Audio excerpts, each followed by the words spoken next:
bien contraculturales que nos están escuchando esta tarde. Vamos a tener la suerte de conocer las opiniones siempre acertadas del maestro Alejandro Medina, ¿no? Él es abogado, escritor y poeta y nos brinda la presente entrevista desde la ciudad de Lima. Muy buenas tardes, maestro Medina. Buenas tardes, Jorge. Buenas tardes con los amigos que nos escuchan de este programa Contracultura, ¿no? De Huancavelica para todo el mundo. Así es. Un gusto, como siempre, estar contigo, ¿no? Muchísimas agradeciendo estuve a tus órdenes, Jorge. Muchas gracias, maestro. Estamos seguros de que la conversación de esta tarde va a ser muy productiva por lo interesante del tema. Hoy nos convoca este tema importante y que titula a esta conversación a modo interrogante, ¿no? ¿Qué es el bien y qué es el mal? Esa dualidad tan humana. Hay muchas posturas al respecto, como usted sabe, maestro, pero hay dos que han tenido mayor relevancia en la historia filosófica del hombre, ¿no? En la historia del pensamiento político moderno. Hay pocos autores tan célebres por sus reflexiones sobre la naturaleza humana como Maquiavelo y Rousseau. Vamos a ir avanzando con la entrevista y quisiéramos que usted por favor nos vaya poniendo o dando lo que usted piensa sobre los conceptos principales, ¿no? En esta conversación. Por ejemplo, ¿qué es el bien y qué es el mal? O para usted, doctor Medina, ¿el hombre es bueno o malo? Yo quería empezar, Jorge, haciendo una salvedad sobre las posiciones antagónicas entre ambos pensadores, ¿no? Por un lado está Niccolo Maquiavelo, o Nicolás Maquiavelo, el autor del Príncipe. Es una obra importante de ciencia política. Ahora la ciencia política se le llama politología, como Marco Aurelio de Negri dijo alguna vez, estaba mal dicho, debería de ser politicología, ¿no? Que sería más acertado. Este libro enuncia claramente que el hombre es malo por naturaleza. Esto lo dice en el año 1513, que es la fecha en que se publica El Príncipe, ¿no? Y por otro lado tenemos a Juan Jacobo Rousseau. Él contradice la afirmación de Maquiavelo en el sentido de que el hombre es bueno por naturaleza, ¿no? Eso es lo que él afirma. Eso está dicho principalmente en su libro conocido como L'Emile o El Emilio, que se publica en 1762. Ahora, este libro no es solo el único libro donde Juan Jacobo Rousseau expresa que el hombre es bueno por naturaleza. También está el contrato social, desde donde se desprende aquella frase ya muy conocida que nosotros sabemos, que el hombre nace bueno, pero la sociedad lo corrompe, ¿no? Uh-huh. Entonces son dos tesis antagónicas. Lo que nosotros tenemos yo quisiera darles un alcance de por qué se escribe cada uno de estos libros, y quién sabe, más adelante esbozar una opinión personal, ¿no? Si me permite dejársela, ¿no? A nuestros oyentes, ¿no? Pero empecemos por primero, si el hombre es malo por naturaleza, ¿es realmente malo? O sea, eso es lo que nos dice Maquiavelo.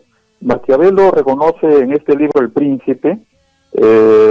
Primeramente quisiera hacer un esbozo general del libro.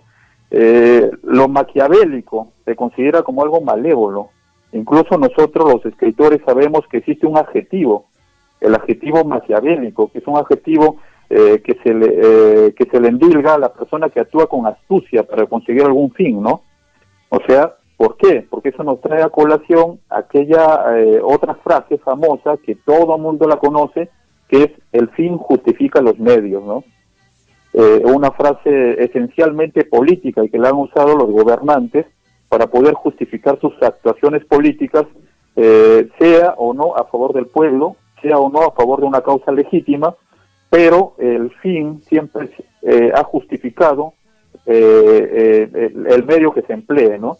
Entonces, por allí lo maquiavélico tiene esa connotación maléfica, malévola, pero ¿hasta qué punto es malo Maquiavelo? Yo quisiera aprovechar tu programa, que es un programa contracultural, donde se aclaran algunas y se precisan algunas cosas, muchos de ellos son mitos, de que Maquiavelo no es un hombre realmente malo, ni la obra en sí resulta mala, porque el comienzo o la intención que tuvo con escribir Maquiavelo se debe a la realidad política que estaba viviendo la Italia de esa época, del siglo XVI.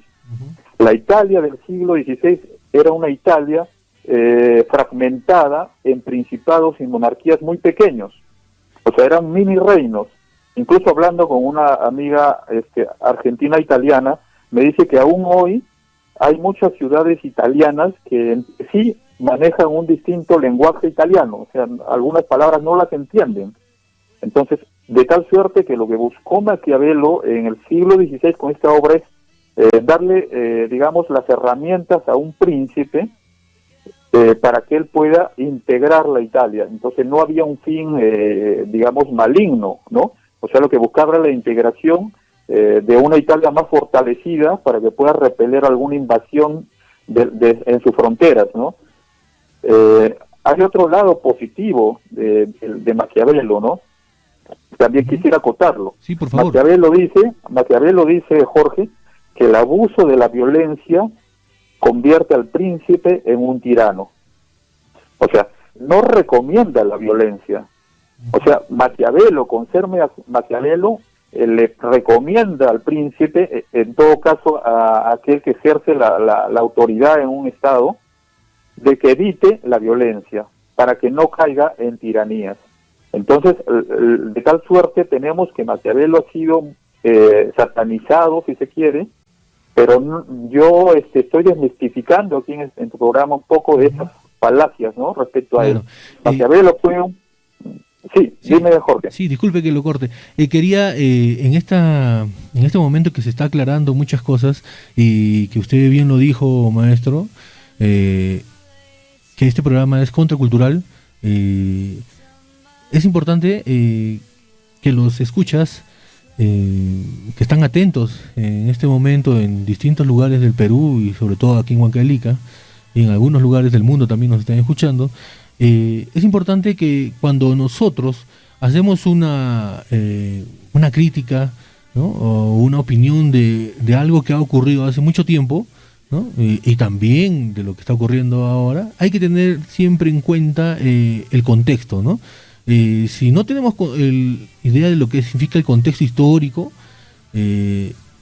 vamos a caer en lo que nos está ilustrando el maestro Medina, ¿no? Vamos a hacer vamos a tener una apreciación tal vez equivocada de las personas, los momentos, ¿no?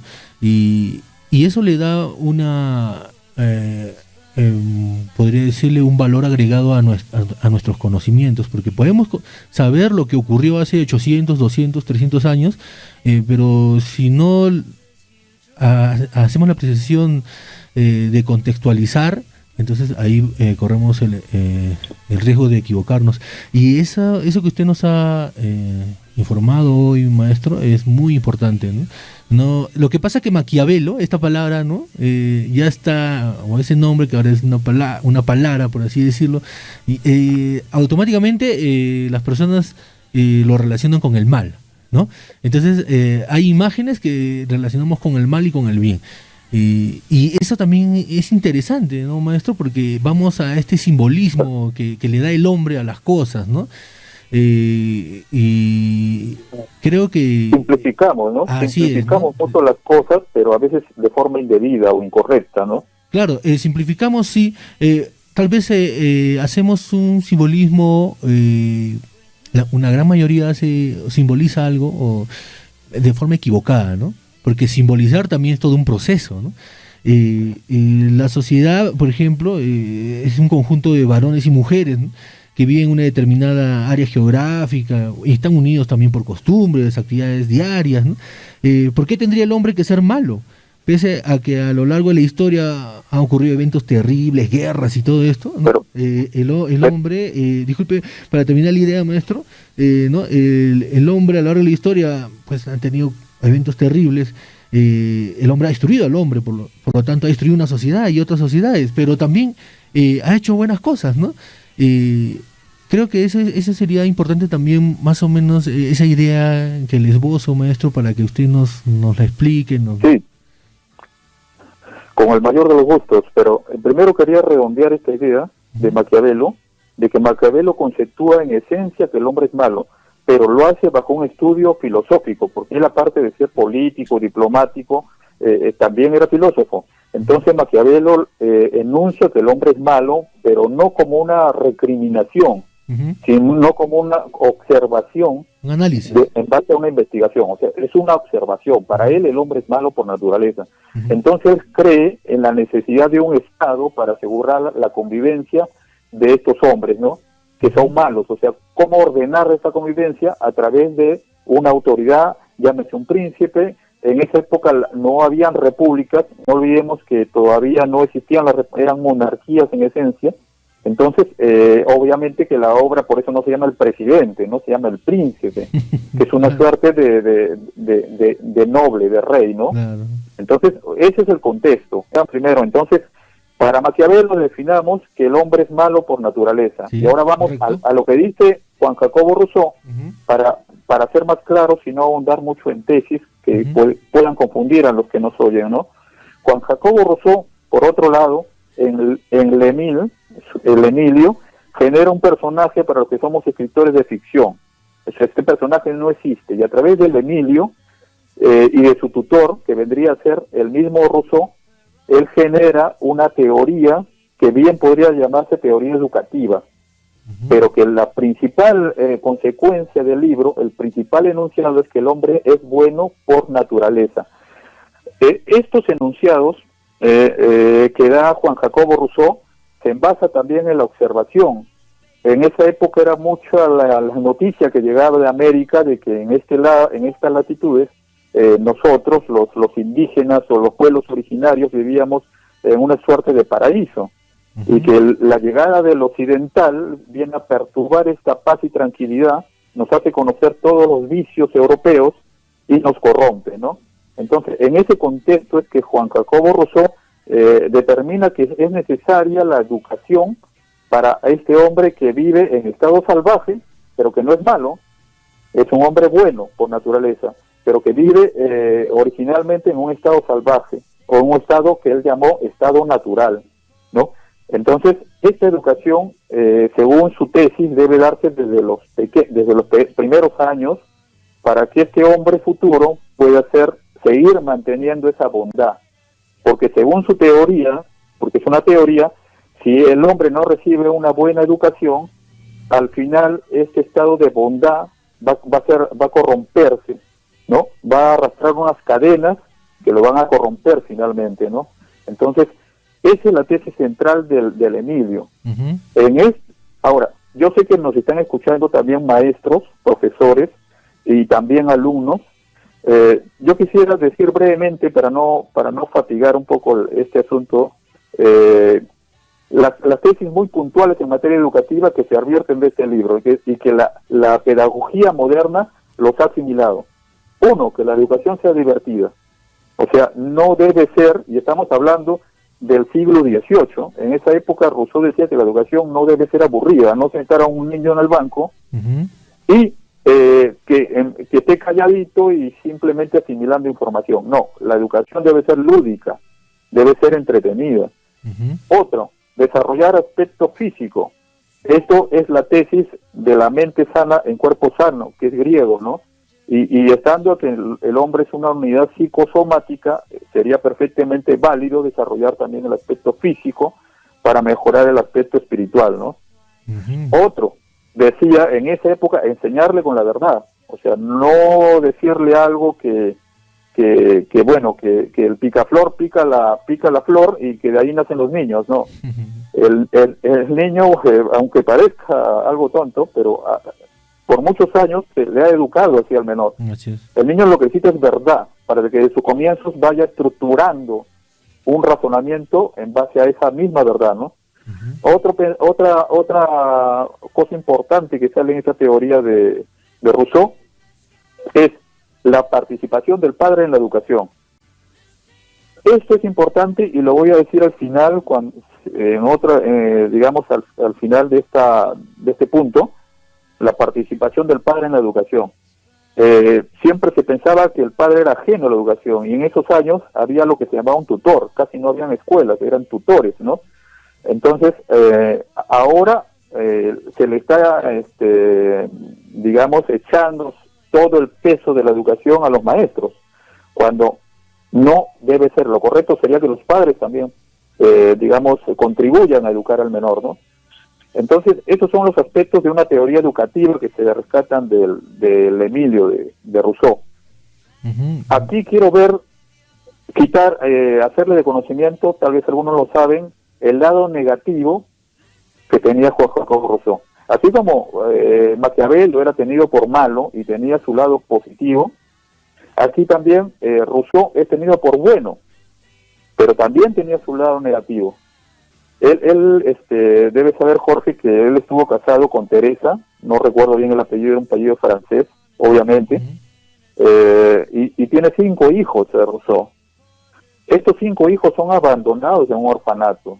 Ujú. O sea, y en sus confesiones, es un libro que él publica, casi a portas de la muerte, en ese libro él confiesa de que lo hizo porque la madre era analfabeta y la familia materna pues no tenía nada que enseñar a sus hijos. Pero ahí viene el cuestionamiento, pues porque si él podría haberlos educado muy bien, ¿no? Ujú. Pero este gran Rousseau, este gran pensador, en sus actos, más fue teórico, ¿no?, que práctico, no hizo praxis de lo que él mismo decía, ¿no? Ese sería el lado negativo que también es bueno conocer, ¿no?, del hombre, ¿no?, de Juan Jacobo Rousseau. Entonces, en conclusión, en Rousseau tenemos que para él el hombre es bueno por naturaleza, pero que la educación y la sociedad acaban por corromperlo, ¿no? Entonces, ¿en qué quedamos? Ahí ya entraríamos a otro punto, ¿no? Ujú. Claro, Tal vez, ahí habría que ver por dónde nos inclinamos, ¿no? Si es que Claro. asumimos que el hombre es bueno por naturaleza y que es la sociedad la que nos corrompe, o al contrario. Entonces, creo que hay esta serie de posturas que son interesantes, que se defina cada quien, ¿no? Porque cada quien tiene que tomar posición. En la vida siempre tenemos que tomar posición. O en casi todo, ¿no? Por ejemplo, Confucio decía, cuando veas a un hombre bueno, piensa en emularlo. Cuando veas a un hombre malo, examina tu corazón, ¿no? O sea, queda en el libre albedrío esa decisión de ver por qué concepto nos inclinamos. Claro, eso es exacto, ¿no? Justamente tu programa lo que trata es de presentar, mira, tú estás mostrando las dos caras de la moneda, ¿no? O sea, aquellos que se inclinen que el hombre es malo por naturaleza, o aquellos que se inclinen porque el hombre es bueno por naturaleza, ¿no? Ahora, yo quisiera manifestar mi opinión personal, la cual, claro, no es que sea acatable porque solo yo lo diga, ¿no? En todo caso, quisiera compartir una opinión, que es una opinión es distante y cercana a ambas, ¿no? Uh-huh. Entonces, mi posición particular, Jorge, es de que el hombre no es ni bueno ni malo. ¿Por qué? Empezando por eso. ¿Por qué? Porque el concepto de bondad y de maldad es un concepto cultural. Así Y es. se ha relativizado en tal manera en el tiempo y en el espacio que no se puede decir que tal cosa es bueno, porque aquello que es bueno para el mundo occidental tal vez no lo sea para el mundo oriental. Aquello que es bueno para el siglo XVIII o el siglo XIX decimonónico no lo será para el siglo XXI y posiblemente para el siglo XXII. Uh-huh. Entonces la relatividad es lo que se llama relativismo histórico, que no es la relatividad física, sino es el relativismo histórico. Nos deja en duda el hecho de poder ser absolutos en cuanto al concepto de bondad, ¿no? Entonces yo creo, en mi modesta opinión, que el hombre no es ni bueno ni malo. Eso depende de su contexto, como ya lo hablamos, y del marco cultural en que él se desarrolla, ¿no? Lo que sí diría, Uh-huh. que el hombre nace con una pureza animal. O sea, aquí quisiera entrar un poco al tema filosófico de esta opinión mía, en el sentido que nosotros, yo sostengo que somos en esencia animales. ¿Qué significa esto? Que obedecemos a instintos primarios. O sea, nosotros tenemos necesidad de comer, necesidad de beber, necesidad de copular para tener prole. Son necesidades fisiológicas, biológicas necesarias, ¿no? Entonces hay un impulso instintual biológico que nos lleva a satisfacer esas necesidades. En pureza somos eso, pero existe por el otro lado, con el crecimiento de la cultura y el desarrollo de la cultura, otras necesidades de orden espiritual. Esas necesidades de orden espirituales obedecen a un marco de formación educativo, si se quiere. O sea, yo tengo deseo de una mujer, pero yo no puedo tomarla como lo haría a lo mejor un animal, ¿no? O como lo haría el hombre primitivo. O sea, me gusta, pero yo no puedo tomarla, tengo que enamorarlo, tengo que pedirle permiso para yacer con ella, ¿no? Entonces, eso nos lleva a un marco de prohibiciones que son lo que se llaman las leyes, ¿no? Es necesaria que se generen leyes de convivencia. En un mundo más grande y más amplio, urge la necesidad de que existan leyes. ¿Para qué? La ley es básica, no dice el derecho de uno termina donde empieza el derecho de otro. Entonces todas esas necesidades espirituales ya no pueden ser satisfechas, no podrían ser satisfechas. Y esa es parte, eso ya es otro tema, que posiblemente tú lo tocas en otro tema, de la frustración que existe en sociedad, ¿no? Claro. De esta sociedad que te pone algunas necesidades que muchas son banales, y que al no tenerlas el hombre se siente frustrado. Pero volvamos al punto, no quiero apartarme de la tesis. La tesis es en principio que el hombre es un animal, que el hombre nace en pureza animal. Que eso es malo, no es malo. Lo que pasa es que tenemos que reconocer la negación de eso, la negación que incluso la religión nos ha hecho por muchos siglos entender de que el hombre es un ser privilegiado, que es el sumum de la creación, y de que toda la creación gira en torno al hombre, es errada. Somos parte de otra, somos una especie más de las otras especies zoológicas, ¿no? Entonces lo que hemos desarrollado nuestro intelecto, y eso ha formado lo que llamamos cultura. Entonces, yo no diría que el hombre es bueno ni es malo. Lo que diría es que necesita educación. ¿Una educación para qué? Una educación que le permita convivir con otros seres humanos. Esa sería mi tesis. Claro, maestro, claro, en esto, por ejemplo, en esta posición que usted nos está ilustrando, vamos a tomar un aspecto, ¿no? Si tenemos como una verdad inobjetable que el hombre es un animal, ¿no? Que es un animal, y de que los animales, por ejemplo, en una de sus características son territorialistas, por ejemplo, ¿no? El perrito, ¿no? Vamos a poner los leones, los gorilas, ¿no? De tantos animales. Por lo tanto, los seres humanos son territorialistas, ¿no? Al igual que la gran mayoría de los animales. Lo que diferencia, o lo que nos diferencia, es cómo manifestamos ese territorialismo, ¿no? Mientras que los animales utilizan lo físico, por ejemplo, la orina, sus secreciones, el hombre lo hace de forma simbólica, ¿no? Bajo este concepto se han llevado a cabo guerras, se han cimentado países, ideologías políticas, ¿no? Por lo tanto, podemos decir que el hombre es tan bueno como tan malo, en este sentido, ¿no?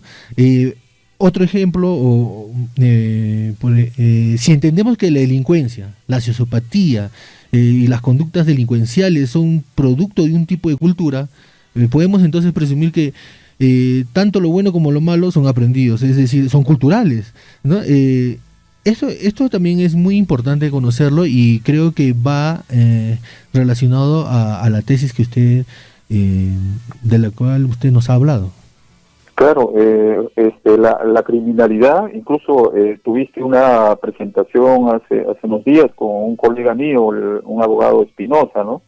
Una presentación muy brillante tuvo el colega, pero más de eso yo me quedé un poco insatisfecho con un punto en el cual sí discrepo con el colega, porque él decía que el crimen, la criminalidad tiene una base social. Entonces él decía que urgía una revolución político-social para que surgiera un cambio, ¿no?, en la mentalidad de las personas. Entonces yo discrepo, y es de simple contestación su tesis del colega, porque en todos los sistemas políticos habidos y por haber, llámese capitalistas, llámese socialistas, existe crimen. ¿no? Los crímenes pueden ser distintos, pero existe una mentalidad criminal. Entonces, yo incluso Carlos Marx expresa la idea de que la persona, no lo había citado porque no estaba entre nuestros autores, pero Carlos Marx decía que el hombre es en esencia producto de las relaciones sociales, pero que estas descansan sobre una base económica, porque eso es la dialéctica, el materialismo dialéctico, ¿no? Que él esbozó con Engel, ¿no? Entonces, pero digamos, si eso es cierto, ¿cómo se condice con que en sistemas donde ha habido revoluciones, llámese China, llámese Cuba o Unión Soviética, aún suscitan crímenes, ¿no? Entonces yo discrepo de esa posición. O sea, para mí, yo aquí en tu programa quisiera hacer el carácter necesario y primordial en todo esto que tiene la educación. Para mí es un tema de educación, no es un tema de sistemas. Obviamente que la educación obedece a un sistema, porque el sistema te dice el planteamiento educativo que vas a tener, pero por eso yo tengo una opinión, una tesis que podría ser importante enunciarla aquí ahora, ¿no? Sobre una especie de contracultura, una especie de insurgencia cultural, ¿eh? Estoy hablando de cultural. ¿Por qué? O sea, si te das cuenta, Jorge, mi concepto final de salvación para lo que tenemos, llámese crimen, llámese vivencia o convivencia humana, al final es un tema de educación. Cuando digo educación, las personas van a pensar que me estoy refiriendo a aquello que tenemos desde que entramos al primer grado, hasta el quinto de secundaria, o tal vez universidad, tal vez posgrado, qué sé yo. No es así. Educación es un concepto más amplio. Como dije, incluso compete al padre, ¿no? Entonces, si nosotros nos educamos en un sentido, vamos a acabar con o vamos a tratar de dominar a esa bestia. Este libro de Dr. Jekyll y Mr. Hyde son metáforas que nos ilustran sobre cómo la bestia quiere prevalecer sobre el hombre. O sea, eso no es en vano. O sea, muchos ilustrados hombres de toda la época se han preguntado, porque tenemos una dualidad espiritual y una física. Entonces, ¿a cuál satisfacemos, no? Entonces yo creo que el hombre del futuro, que todavía no llega, va a ser un hombre que va a declinar muchos aspectos físicos, pero va a reconocer su antecedente físico, pero va a llegar a un nivel de espiritualidad mayor. No digo un monje, no digo un sacerdote, sino que comprenda que existe unas necesidades, ¿no?, que él no puede satisfacer y otras que le es permitido satisfacer por el bien común.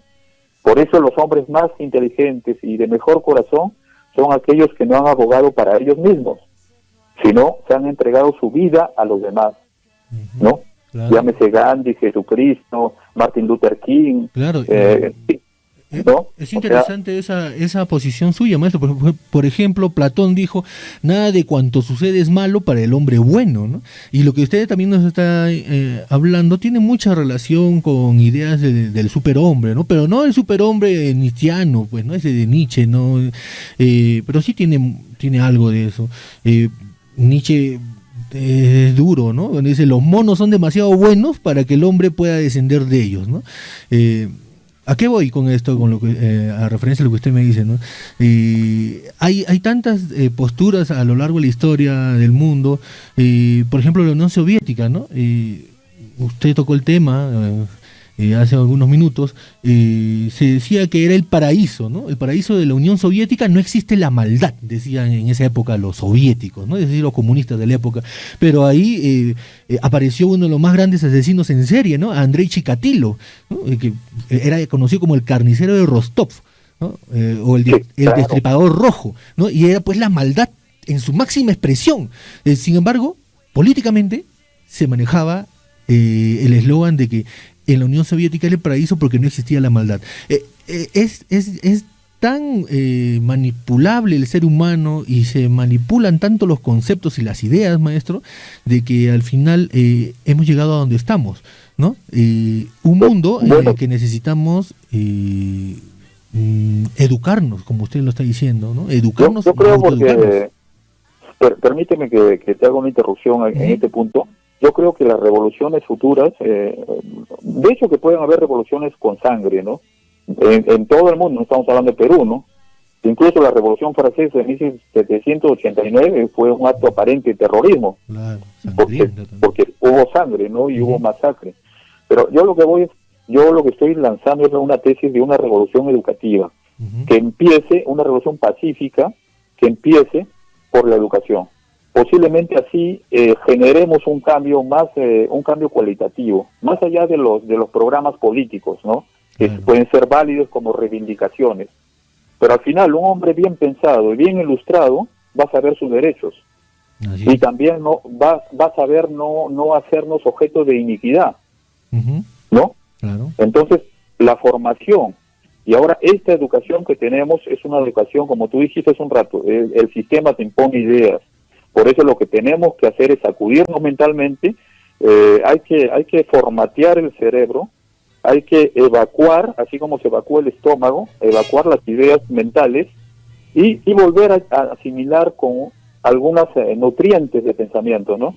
Cosas que sean más válidas, más importantes.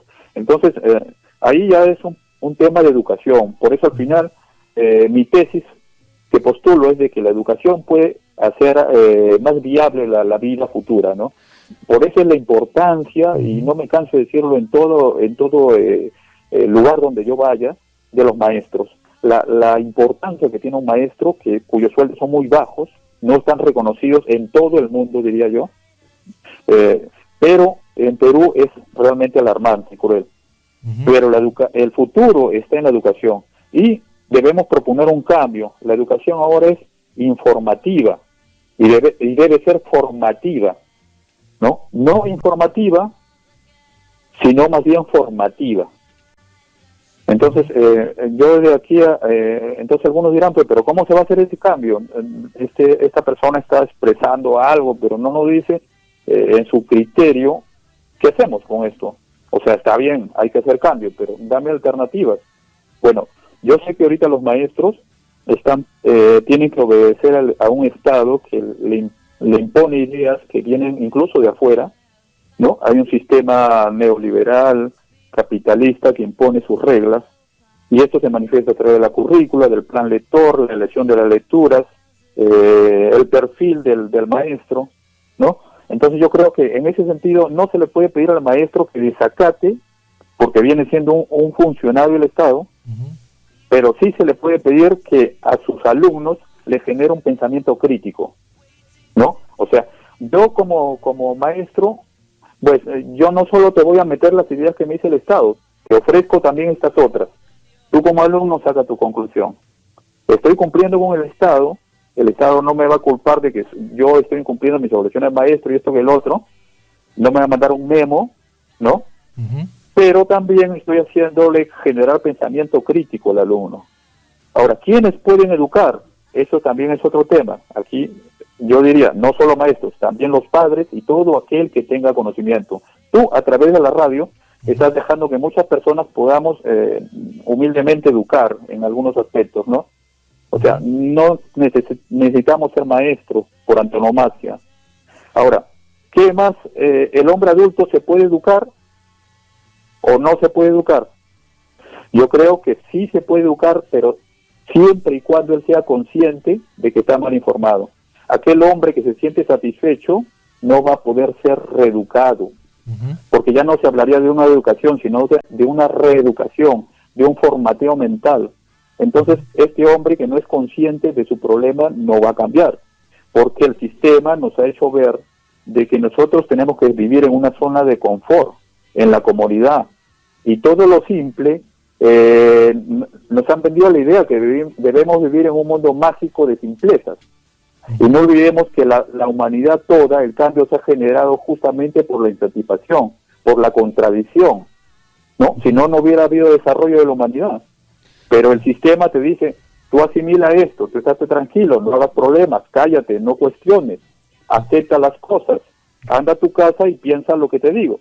Entonces, tiene que haber una revolución mental Ujú. para que el hombre pueda entender esto y sacudirse de este gobierno mental mundial. Y esto no es una idea paranoica, esto lo han dicho los psicólogos, especialistas, hasta el mismo Foucault Ujú. ha mencionado que existe una psicología de rebaño, donde el poder nos inocula sus ideas, ¿no? Así es, maestro. Disculpe que lo corte. Muy interesante esa propuesta. Yo comparto esa idea. Mire, usted toca muchos temas en su alocución. Por ejemplo, lo de la revolución cultural, ¿no?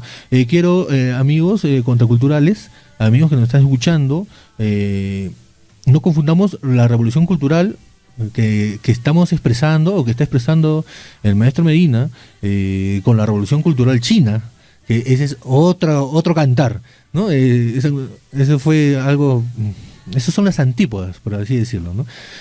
O la antítesis, mejor dicho. La importancia del maestro, ¿no? Es un hombre que cala en la psiquis de cada uno de nosotros. Yo hasta ahora recuerdo a mi profesor de primaria, ¿no? Y cuando me enteré que él había fallecido, me puse triste como si hubiese fallecido un familiar mío, ¿no? Hasta ese punto llega un buen maestro. Usted también habló de lo simple, ¿no? Que nos han hecho pensar, o mejor dicho, han explotado eso que tiene el cerebro, como decía Marco Aurelio de Negri, ¿no? Ya lo tocó usted también a él en un momento de la entrevista. Marco Aurelio de Negri decía, el cerebro le gusta lo simple, no le gusta pensar, no le gusta trabajar. Entonces busca la facilidad, lo rápido, ¿no? Entonces lo simple es bueno y lo complicado malo, ¿no? A ese punto hemos llegado, cuando lo complicado es lo que nos va a hacer desarrollar, porque el ser humano por naturaleza es complicado, ¿no? Por lo otro diríamos, ¿no?, que el conocimiento que uno tiene debe conocerle el otro, ¿no? Eso creo que debe ser una bandera, ¿no?, que debemos tener. Quería también tocar el tema, maestro, antes de que se nos acabe el tiempo. Por ejemplo, ese homo, ¿no? O ese homo, ¿no? He aquí el hombre, lo dijo Poncio Pilato, ¿no? Ese gobernador romano de Judea, que fue el que prácticamente sentenció a Jesús, ¿no? Jesús de Nazaret, ¿no? A Jesucristo, al Hijo de Dios, como se dice en Mateo 27-24, ¿no? La responsabilidad. ¿Y qué ocurrió? Se lavó las manos, ¿no? Ahí tenemos que ir contexto histórico, ver también el contexto religioso, el contexto político. Hay mucho de ahí, ¿no? ¿Fue malo Pilatos? Bueno, para Dante sí fue. Ayer estábamos hablando de la Divina Comedia y Dante dice pues que Pilato es uno de los que está ahí ardiendo en el infierno, ¿no? Hay una canción de Iron Maiden, que es uno de los grupos de heavy metal que a mí me gusta mucho, que se llama The Evil That Men Do, ¿no? La maldad que hace el hombre, ¿no? Es el título de una canción de este grupo, por lo que entendemos que las distintas culturas reconocen al hombre como que podría ser bueno o como que podría ser malo, ¿no?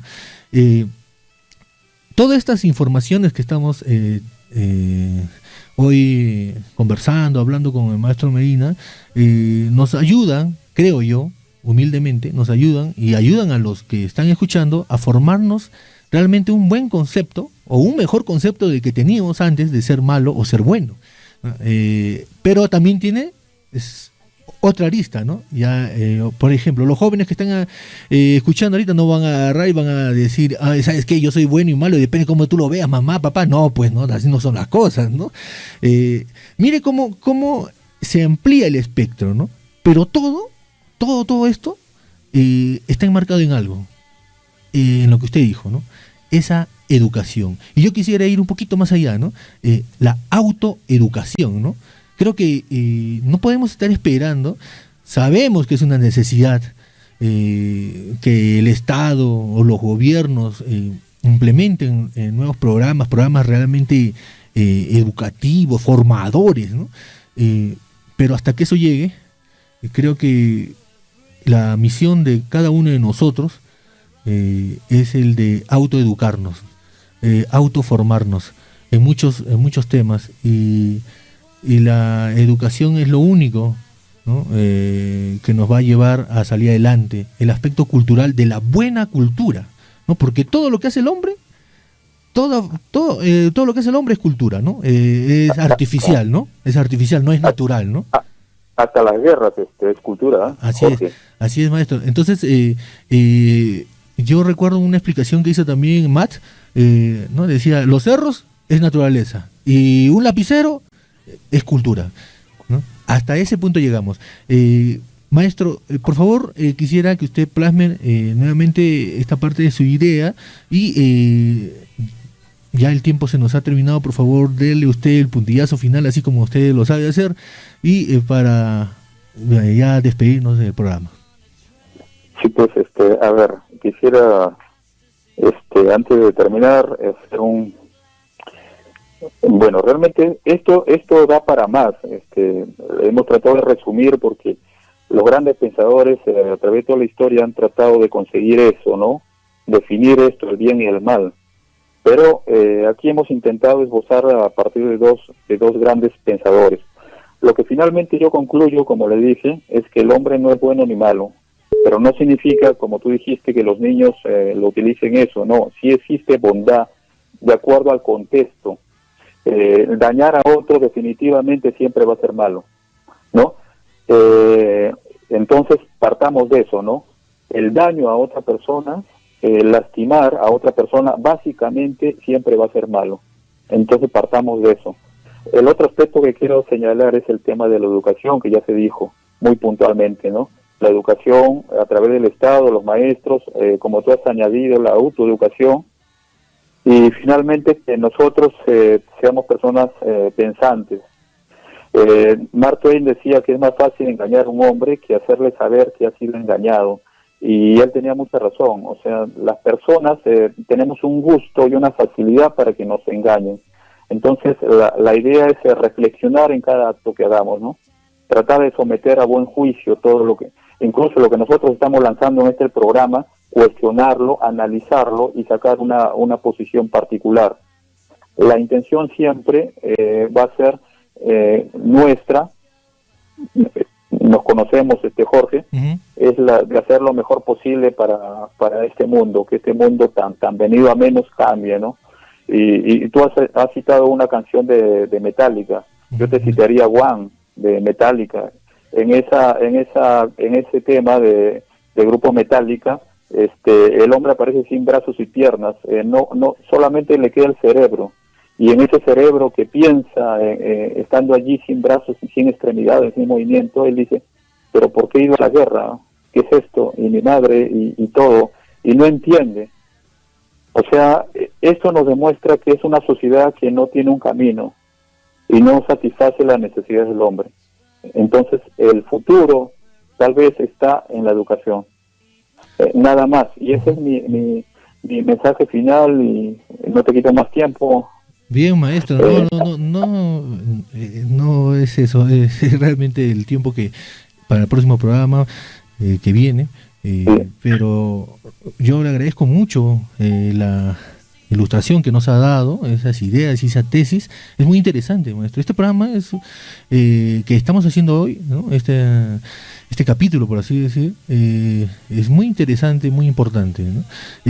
Antes de terminar, quiero recomendar a los amigos contraculturales algunos libros para que podamos tener una mejor conceptualización del tema, ¿no? Así habló Zaratustra, por ejemplo, es un gran libro. Hay que tener bastante paciencia para poder entender a Nietzsche, pero es un gran libro también donde se habla también del superhombre y del bien y el mal. 1984 de George Orwell, ¿no? Cuando ya se habló del tema del control mental que estamos sufriendo, ¿no? O Un mundo feliz, ¿no? De Aldous Huxley. Muy buenos libros que nos van a ayudar a abrir la mente. Y en el lado antropológico, El mono desnudo de Charles Morris, un excelente libro, también nos va a hablar de cómo es que el hombre pues ve sus instintos, ¿no? Y cómo la cultura, el conocimiento ha cambiado, ha frenado muchísimos de los instintos que tiene el ser humano, aunque algunos no pueden ser controlados. Y terminar la entrevista, maestro, con una frase que pronunció Agustín de Hipona, que no es otro que San Agustín, ¿no? Él dijo: no todos los hombres malos pueden llegar a ser buenos, pero no hay ningún hombre bueno que no haya sido malo alguna vez, ¿no? Y creo que es algo irrefutable. Muchísimas gracias, maestro Medina. Gracias por su tiempo. Gracias, Jorge. Gracias. Gracias a ti. Un abrazo, cuídese mucho.